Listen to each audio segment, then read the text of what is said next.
So today, let's dive into this rather dark but fascinating topic, the toxic legacy of arsenic.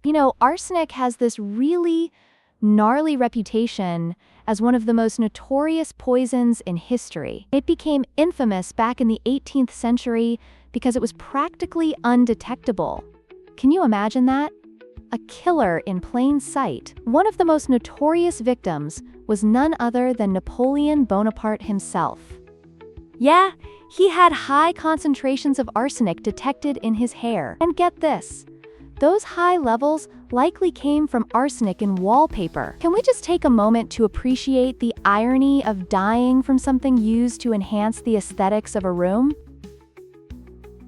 Wow, that's insane. I always thought of wallpaper as, just something to make a room look nice. How does something like that even happen? I guess there was a reason they wanted it to look good? Absolutely. Back then, arsenic was used in a variety of products, including paints and wallpapers, for that brilliant green hue. People were completely unaware of the dangers. But let's not just look at it historically. Today, arsenic is still prevalent in our environment, posing really serious risks to health. It's incredible how something that seems so trivial can have such severe consequences.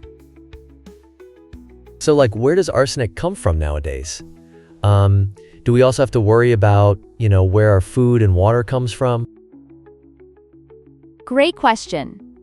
Arsenic exists in different forms, and interestingly enough, its elemental state is non-toxic. But once it forms compounds, like arsenic trioxide, that's when it turns dangerous. And you're right about food and water. The primary sources of arsenic today include both natural occurrences, like volcanic activity or mineral deposits, and human activities, especially in things like industrial smelting and agricultural practices. Whoa, I didn't know that. So, is it difficult to keep track of how much arsenic is in our water and food? How do they even test for it? It's definitely a challenge. Groundwater contamination is a big issue. Take the crisis in Bangladesh, for example. Millions of people were exposed to arsenic in their drinking water due to deep tube wells being drilled without proper regulation.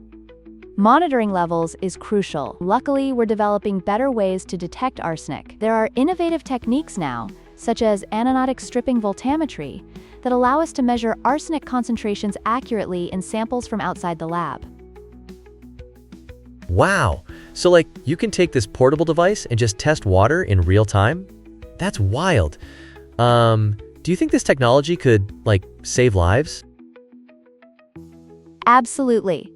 It has the potential to greatly enhance public health efforts against arsenic-related diseases. Just imagine communities being empowered to directly monitor their water supply. It's like giving people the tools to take their health into their own hands. If you can know what's in your water, you can make informed decisions and potentially save lives. That's so powerful. It's kind of like how people are starting to use apps to track their health and wellness. So if we could use tech to prevent something like arsenic poisoning, that could change the game, right?